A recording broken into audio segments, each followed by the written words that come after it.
whatever you find out is your special sauce, then do more of that. Try to make that thing that makes you different absolutely amazing.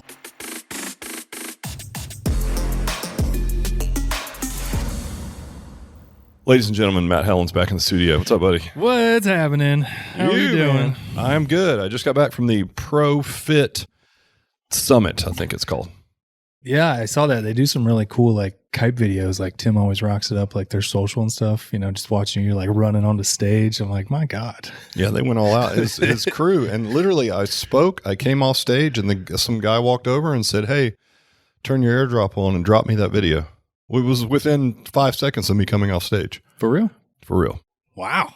Yeah, the guy that's the MC for them, his name's Devon. Amazing. I'm going to hire him for our Alloy conference in the fall. So he lives right in Roswell.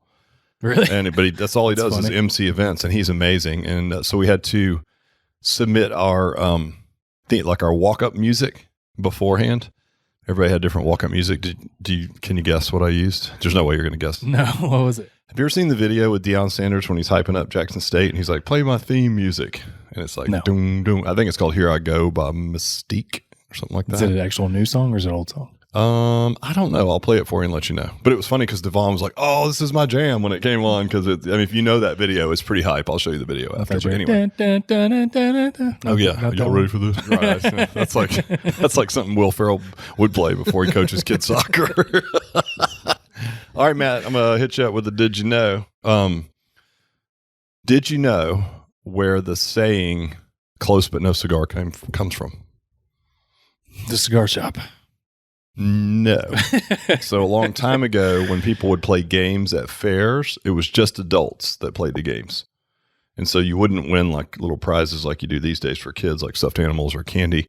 You would win a cigar. So hence the name, like you might just almost get it and they'd be like close, but no cigar. So that's where it came from. Cool. Yeah. Come a long way from that. Yeah. Did you know that it takes a sloth 2 to 4 weeks to digest its food? God, they do everything so slow. Yeah. It takes them like 2 days to crawl, I read, like one tree over to mate. It's like the only reason they ever come down to the ground is to get over one tree to pick up a lady. And they'll crawl over there. Take, like, imagine that. "Oh, we're there in a minute." Yeah. And like, you'll get there 2 days later and they're down there like looking at their little sloth watch. Chop, chop. I'm going to be out of season by the time you get here. We actually call one of my kids Sloth. She didn't do anything fast. Really? Yeah. That's hilarious. I love it. Your neighborhood, your kids, everything. Great. I love it. All right. Well, listen, part of this conference this weekend, there was a really good lineup of speakers, barring me. The rest of them were amazing. But the guy who closed it out, his name is Mike Michalowicz, and he wrote Profit First. He also wrote like the Pumpkin Theory. Oh, shoot, I might be messing that up. Anyway, book about pumpkins, but basically it's a business book. And he's built and sold a couple of hundreds of $1 million companies, and great speaker, really good guy. But what he laid out, what I want to talk with you about today, and you haven't heard these, so it'll be good to get feedback, is 4 questions that you can ask to essentially the 4 questions you would ask of your customers that would allow you to really hone in on what it is that you do well, sort of the jobs to be done idea. Sure. And then do what you do with the answers to those questions. Got it. Makes sense? And I think it really, he framed it out really nicely for the fitness business as well, right? So I'm just going to walk through the 4, get your feedback, and go from there. If you guys are listening, I think these are 4 questions. I know I plan on implementing these systematically in some way in our business, so I loved it. I thought it was great. So the first question was, what am I doing right? And I think you could also say something like, what do you like about Alloy, or what do you like about us, right? And what you do with that information, because it seems really obvious, they'll be like, like we've got tons of video, like the last few video shoots we've done, we just catch people going out, "Hey, what do you like about Alloy?" Boom. What are we doing right? Same question. And if you listen to what people are saying, there will be some common things in there, right? Sure. So what would you think some things would be? Like if you had to ask a customer of ours, what is it they like about Alloy? What do you think some things would be that they would say? Tailored workouts to my needs, community, work around injuries, specificity, all that good stuff. That we inclusiveness, I think we get that one a lot because there's a lot of disenfranchised fitness people who don't have a home. That's why we're in a sort of a wide open market, because a lot of people in our age bracket, 45, 65, a little dinged up, they don't have a place to go. And they're always really thankful that we're providing them a place now, like sort of a community of people like them. And I'm air quoting that, but like them. Yep. So what Mike mentioned was like when you ask somebody what you're doing right, and I'll tell you the story of his business and it'll help make more sense of it. He had a computer networking business, sort of like our buddy Paul, like where he would go in and put the actual machines in and network everything together. Sure. And then inevitably, if you have tech, you're going to have hiccups in your tech. And so when he asked his customers, like, what are we doing right? They're like, you know what you really do well is your response time is great. Like the bigger companies we've worked with in the past, they might take 5 to 7 days to resolve the problem. Like you're doing it within like 4 or 5 hours. And so they didn't know, his customers, as they were answering this, that he actually had a policy where we try to resolve the problem in 4 hours or less. That was like their company goal, right? So what Mike said that you're supposed to do with that answer is do more of that, because your customers are telling you the thing that you do that's a differentiator for them, which probably means for your whole market. So instead of, and everyone's always like, oh, attack your weaknesses, do that. He's like, no, bullshit. Like if you have a thing that everyone is saying is the main thing that you're doing right, try to do awesome. Yes. Honestly, try to do that 10 times better. So all he did was simply cut his response time down from 4 hours to 2 hours. Yes. And it was like he just blew the doors off his customers. And because he was already doing it in 4 hours, it wasn't that much effort to take something that they were pretty good at already, even culturally embedded in their company, and just make that even more important, because it was the most important thing to the customer, right? So I think in any business that you're in, what are we doing right? Whatever you're hearing, whatever that thing is that you can extrapolate from those answers, do that in like is double down, triple down, go all in on the thing that your customers think is different for you. Yeah. Kind of makes sense, right? I think intuitively when you hear this, everyone's like, yeah, I get it. But like, are you really going all in, right? Like if we heard like, hey, injury prevention, it's like, all right, well, and then let's really make sure we're using the app to make sure we're working around these injuries, or community. It's like, great. Well, I think what everybody does is they just check the box like, all right, we're good there. That's totally fair, right? You're like, oh, people like us for this, but like, we got it. Right. But again, I think it's the action taken after these questions where you really see headway. And so whatever you find out is your special sauce, and let your customers will tell you. You can't decide that. You have to hear it from your customers. It may not be what you think it is. Then do more of that. Try to make that thing that makes you different absolutely amazing. Yeah. So that was the first one. The second one, and this was really interesting. So when you're looking for feedback, like say you're doing an exit interview with a customer or whatever, and you ask them like, what could we have done better? You're not going to get accurate feedback because it's difficult for people. People don't want to tell you the truth. Do you agree? Yeah, absolutely. I mean, what do we hear in our clubs that have churn that might be higher than we'd like to hear? It's always like, oh, it's money. I love you, I love you, but right? I love you, but I'm going to do this, or I love you, but nobody wants to hurt your feelings. No, exactly. And who wants to have that tough conversation when you can just avoid it and dip, right? Right. And so you and I know like that's a BS conversation, and we would dig deeper. But when you have people that are relatively new to getting this kind of feedback, they just take it for face value. Like, well, it was just, it's the summer, so people get busy with kids. I'm like, that's not it. That's not it at all. Like, guarantee you, I've been doing this for 31 years. They're telling you that because that's an easy excuse. That's not what the problem is, right? So he had a great story about, he was speaking overseas, and I think he was in the Netherlands. And he's really funny. He's got a lot of jokes, but they're pretty quick and I would say very American, right? So he said, I came out and I was talking to 500 of the top financial institutes in Europe at this summit. And I came out and I laid up my best joke, and he's like, I got nothing. And he told a bad joke at the conference I was at and got nothing. He's like, it sounded exactly like it sounds right now. And he's like, so I started sweating like profusely because he was nervous. It was his first international talk. Then he did it again. And he instead of doing slides, he likes to write on a piece of paper, right? Like a big display. So he's writing on this thing up there, and he's got a Sharpie, and he turns the pen around the wrong way, and he gets Sharpie ink on the, sort of in the crook of his hand between his thumb and his forefinger. And he's sweating so profusely because he lays up like 2 or 3 just turds in a row for jokes. So he wipes his brow with his hand, and unbeknownst to him, he basically paints a giant Sharpie unibrow all the way across his eyebrows. It connects them in the middle. He's like, and after that, I looked out in the audience and he goes, no one was looking up. They were kind of like covering their faces and looking down. They'd look up quickly and they're just taking notes like feverishly. And he's like, I am fucking killing it. This is amazing, right? And lo and behold, he goes in the bathroom after talking to a bunch of people after. I came up to him and, and some of them enjoyed the talk and they were asking more questions, and goes into the bathroom and he's got this, 1-inch unibrow across his entire face. No one said a word. So he used that to illustrate the point. Like, people don't like to tell you things that are hurtful, right? So he's kind of like, geez, if it was a friend, you'd tell him. But like, people just don't like to do that. So the question that he poses, instead of like, how could we do better? And I think this is brilliant. What is wrong with the industry? If you ask that, so let's say that in our setting, you were asking people for feedback and you were like, all right, so what could the personal training industry do better? They're actually going to tell you exactly what you need to improve on. Right, because it's not solely directed at you. Right, but it is. That's the ninja part, right? It's just, I swear, like this one little tweak, I loved it because I was like, oh, that makes so much sense. Because they're going to tell you everything that your industry should do better. Right. But they're really going to be talking about you, right? Yeah. Because maybe they've only had a few experiences in fitness and you're one of them. And so if they state, hey, I wish fitness industry did this, or I wish they held me more accountable or reached out more often, or whatever those things are, you can include yourself in that bucket, right? So that's the second question. So what are you doing right? Do as much, take that and magnify it by 10 if you can. Yeah. What could the industry do better, or what's wrong with our industry?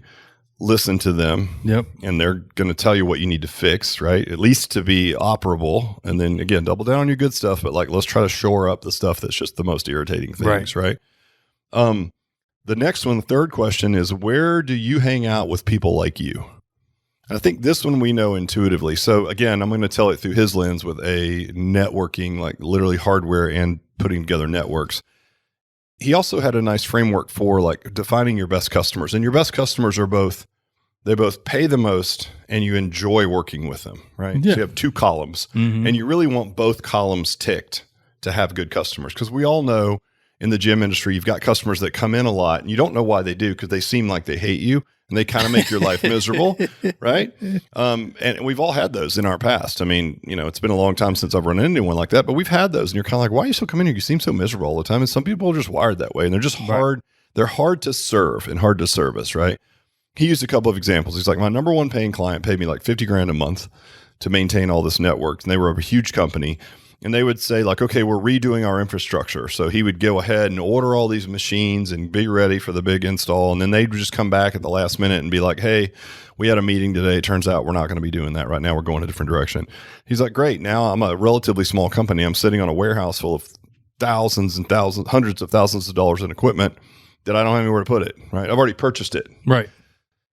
But he had another company that paid him like, $30,000 a month, and they were like a hedge fund financial service. And they were so nice that they would place their order and then preemptively send him a FedEx check and say, hey, we're going to send you this deposit because we know there's a burden on you to order the equipment and get it in. And we want you to make sure you're funded to do that. It's like, he's like, how friggin' cool is that? Who does that? Right? Where are those people hanging out? So he asked the hedge fund people, because they ticked both boxes. Amazing to work with, paid him really good. It was like second largest account that he had. And they were like, well, there's really only 2 meetings a year that we even would consider going to. So he's like, okay. So he just started showing up at those 2 meetings a year. He's like, I didn't have a booth or anything. I just walked around and talked to people. And I would, hang out with the people that I already knew that I was servicing. And lo and behold, you and I'd be standing there, and maybe you're my tech guy, and I'm talking to another friend of mine, Bill, who owns another firm. And I'm like, oh, hey, Bill, this is Matt. He does all our IT stuff. And they're like, no way. I've been dying to find a guy like that. We're just getting ready to redo our whole network and blah, blah, blah. And that's it. And he's like, I literally built my company and exited it hundreds of millions of dollars with 2 shows a year. And he landed the exact type of customer that he wanted. So if you think about that through our business, same kind of thing. And I think you would say like, all right, where do other people like you hang out? And, we always are trying to get our brand to get out in the community more and to do more community outreach. That's a great question to start with, right? Like, where are other people like you? And it's probably going to be, if we had to guess, it would be like golf clubs or, areas that are other clients. And we talk about it in cross promos, like find another business that has a like clientele. Mm-hmm. So that maybe even we'll parlay into the next question. But what are your thoughts on that? Like, where do people like you hang out? Like, does that jogging? No, I mean, that's a huge, I love that question. I'm going to steal that. I'm going to steal all these.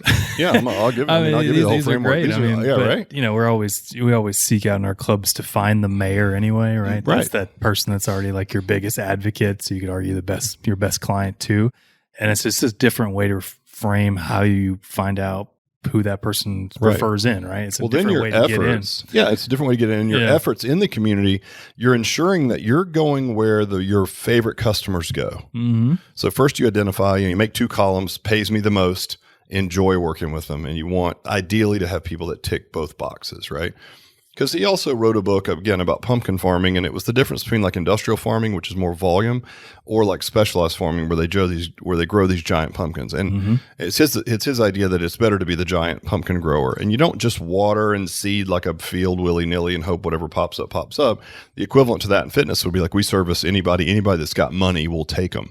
Well, you look at our brand at a max of, say, not max, but like at an ideal of 130, maybe a max of 150, we can afford to be choosy. And if we do, we're going to end up with a lot better customers. The other customers are going to appreciate it more because like if you're going for your best customers and they fill the gym with other best customers, you're going to have an amazing community. Yeah. You're going to have retention's going to be better. Everything's going to be better. You're not going to have your grouchies or your people that don't fit in or what have you. And I think it just happens even at 130, but it's much easier to find 130 to 150 like perfect profile clients. But you might want to start by fishing in the pond that they hang out in. So if you figured out where that was and you had your best clients, they tick both the boxes, they come in 3 times a week, husband and wife. Where do these people hang out? I'm going to start going to their events or sponsoring whatever it is they do and just start showing up there because if there's other people like them there, awesome, right? Yeah, exactly. Yep. Well, and again, we are always preaching, get out in your community. It's like, all right, well, this is maybe the most purposeful way to get out in your community and to make the biggest impact is to go where your favorite clients hang out. I love these kind of questions. They just change the words around and it's just... That's what I'm saying. I mean, none of these 4 questions were, I was like, oh my God. But the way they're worded and why can make all the difference in the world. It's kind of like... It's just like sales. It is. You can do something or you can do something well, right? Right. These 4 questions don't make it. I'll do these all the time. No, you don't. And you don't do them this way. That's the thing. Because I know we don't. It's like I looked at them, I'm like, oh man, it's a slight shift. Good thing is it's not lost on us, but you take 2-degree shift in one direction or the other makes a massive difference. Mm-hmm. So... the last one, and this will speak to our cross promo ideas, is what other vendors do you depend on? Now, he was B2B, so that kind of speaks to like, and again, through his lens in computer networking, they might be like, oh, well, we use this guy for payment processing, or we use this, or we use that. And so they would say, why are you asking me that? And he's like, I'm going to contact your other vendors and see if we can work together to make your process as smooth as possible, right? And so they're always like, really? You're going to do that? And he's like, yeah. And he would call the other vendors that were sort of around his process that he had to be involved with anyway when he was doing new network updates and everything. And he would tell them, hey, I'm calling on behalf of so-and-so. I know we both work with them. I just want to make sure we work with you to give them the best service and make it as smooth, as transition as smooth as possible, whatever that is. And the other vendors appreciated that as well. And then lo and behold, down the road, if one of their customers needed those other services, they're going to be like, oh, so-and-so is amazing, right? So you're building these like strategic alliances with other businesses that are back scratchers to yours. So obviously this is really obvious for what we do. If you're in a personal training setting, maybe a physical therapist, right? Maybe a chiropractor, maybe a nutrition place, maybe a massage therapist. But you start by helping the customer. So let's say you have a customer that's been injured and they just came off of physical therapy and you ask them, do you mind sharing your physical therapist name and contact number? Because I'm going to reach out to them to make sure that we work together to get you into this program as safely and effectively so we can get you to your goals and not hurt you. Right. Your customer's going to be blown away. You would do that for me? Absolutely. And how impressed is the other vendor, the physical therapist, in this case going to be that a trainer, and I'm air quoting that because that can mean a lot of things in people's minds, is reaching out to them to say, hey, I know this customer's in, they had a shoulder surgery or whatever. Here's what I've got. Is there anything that you can relay to me that I need to know to make sure that we continue? Because you've done great with them. I want to continue to make sure they make progress. So I think there's a million opportunities for that as well. What about you? No, I mean, we talk about this one all the time, but again, just how that's phrased and how we message that to the client. We always talk about controlling that situation to begin with, but like just the way that question's phrased to the client is just like, it sounds so simple. Like, why didn't I think about this before? Well, that's right. And as you know, Our fifth core value, keeping it simple, how hard it is to take something that is complex and come out with 4 simple questions. That's why I was so impressed by it, honestly. Right. Because you know how hard it is to make it simple. Anybody could come up with like a bunch of complicated questions. Yeah. But to come out and say, okay, here's the things I'm answering. Like, what are we doing right? And then try to 10x that, do more of that. And it probably will feel really good because you're already kind of good at it anyway. So it's not going to be a lot of friction to be like better at your best thing, right? What's wrong with the industry? They're going to answer that honestly because they're not feeling like they're directing at you personally, but I'm telling you they are, right? So you can shore up some of those things. Where do people like you hang out? Great. Like, again, pays well. You love them. Where do they go? And where are people like them, right? And just go there and do whatever you got to do. Sponsor, hang out, do a lunch and learns, whatever you got to do, right? And then lastly, and I don't think what other vendors, but maybe like in someone's health and fitness journey, you could say like, hey, who else has been involved in this journey to kind of get you back to health? Like, is it a physical therapist? Like, who have you been working with up to this point? And they're going to name a few people and you'd be like, great, I'm going to reach out to them, make sure that all the dots are connected and we're on the right track. And that's going to help them. The therapist in this example is going to be really impressed, and it's only going to lead to more referrals down the road. Yeah, helps create your network, right? Yep. Gets you in front of, like, well, that person would never may not even talk to you. You know, it might be an endocrinologist. They might have no reason to speak to you, but if you're calling them on behalf of one of your customers, I mean, that's awesome. I don't know, like HIPAA and stuff, but it's just like if it's just like you know what I mean. Yeah, I do. Yeah, because I was thinking the same thing. Like I'm meeting New Yorkers, like, oh yeah, doctors. I mean, they're probably not going to share medical info, but I bet they would share enough if you were like, hey, I have a patient, I understand that they're, you know, they have high blood pressure, and you gave them prescription to start exercising. I want you to know that they started here. Well, if you have any information that you can share that would help you out, and I wanted to let you know what our protocols are. Just it's sort of like a collaborative approach. Know that you're working with them. If there's anything that you'd like us to do on our end or whatever.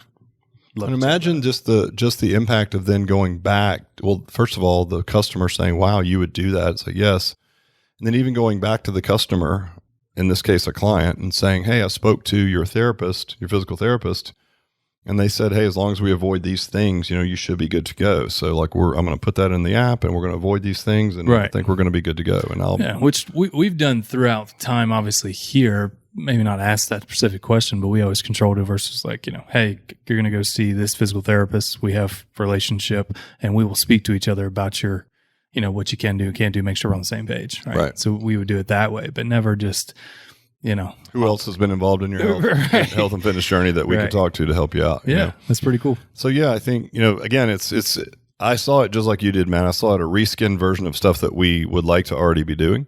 I just thought it was a smarter way to do it. And you're probably going to get better feedback. So again, you guys, there's 4 questions. What am I doing right? 10x that. What's wrong with the industry? And they'll tell you exactly what's wrong with it. And you're going to be included in that, by the way. Where do you hang out with people that are exactly like you? So find out where your favorite clients go and hang out and see if you can go meet other clients that could be favorite clients. And then lastly, what other vendors do you depend on? And I think in this case, it'd be like what other people in your network or friend group or what have you are helping you with your health and fitness. We'd like to work with them. If they hang out someplace you don't like, do you get rid of them? What do you mean? Well, they ask, where do they hang out? No, I mean if they're super cool, if they pay well and you really like them, maybe you want to go hang out in those places, unless it's some weird like sex club or something like that. We're in a swingers club. We meet every Friday afternoon. You're like, oh god. And if that's the case, just take one for the team. Just show up, dumbbells, throw your keys in the bowl, and have at it. Go get you some clients. Oh my god, anything for new business. Anyway, it's always good when you leave the office. That's right. Always come back with some harebrained ideas. Don't let me out. But yeah, I hope that helps you guys. I thought it was really insightful. He wrapped an amazing presentation around it. So props to Mike. He's a good dude as well. But I hope that helps you guys. And we're going to certainly be implementing some of those things here. Yeah, for sure. All right, buddy. Thank you. Peace.